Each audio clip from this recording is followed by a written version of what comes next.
Hello friends, आपण समस्त को आम YouTube channel Odia for you को स्वागत जनाऊँगी। कनाडा वास्तव में एक आकर्षणीय देश।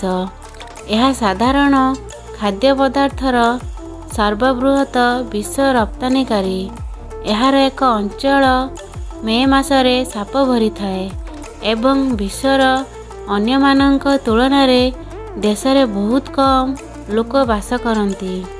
कनाडार विश्वर सबुठारु लंबा उपकूल अच्छी 52,455 द्वीपपुंज कूल 243,000 किलोमीटर रे कनाडा दुनियार दीर्घतम उपकूलवर्ती अंचलर गर्व करे। जदि यह केते दिन हेब से विषय रे आपण धारणा करने को चाहती। यह अनुमान करा जाए जे दिन को प्राय 20 किलोमीटर बेगरे जड़े व्यक्ति कनाडार उपकूल बुलवा 33 वर्ष लगिब। दुनियार सर्वपुरातन जनाशुना पत्थर एठारे मिल पारिब।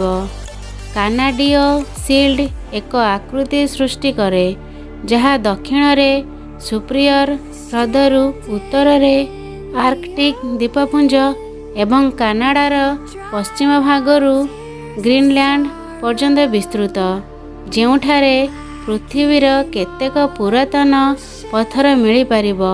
ସେଥିମଧ୍ୟରୁ ଏକ 4.28 बिलियन वर्ष पुराना पत्थर जहाँकि 2001 रे भूविज्ञानी मानक द्वारा आविष्कृत होइथिला।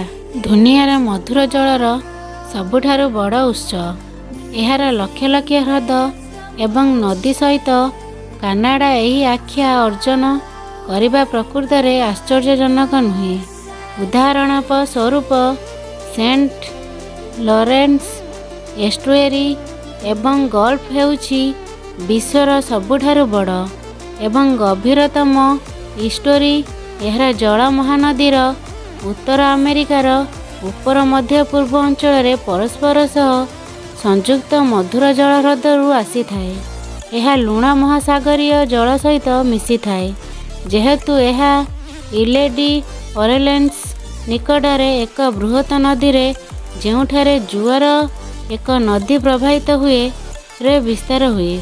बृहत एवं क्षुद्र प्रदेश एवं केन्द्रशासित अंचल क्यूबेक हेउछि देशर सर्वबृहत प्रदेश ଯେଉଁଥିରେ समुदाय 1.5 नियुत वर्ग किलोमीटर। यही समय रे प्रिंस एडवर्ड द्वीप 5,660 वर्ग किमी रे सबुठारु छोट।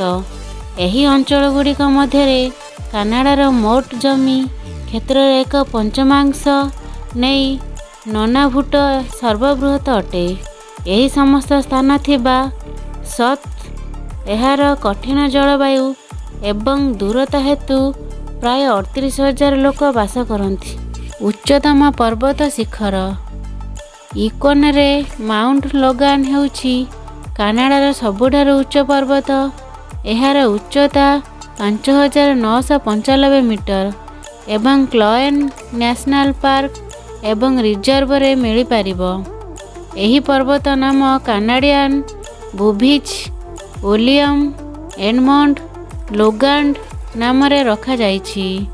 से कनाडार जियोलॉजिकल सर्वे प्रतिष्ठाता सदस्य अटंती। ए वीडियोटी केमिति लागिला प्लीज कमेंट करंतु। आशा करुछि वीडियो आपण मानकु भल लागिथिबो। प्लीज चैनल को सब्सक्राइब कर दियंतु। आज पई एतिकी रहुछि। नमस्कार।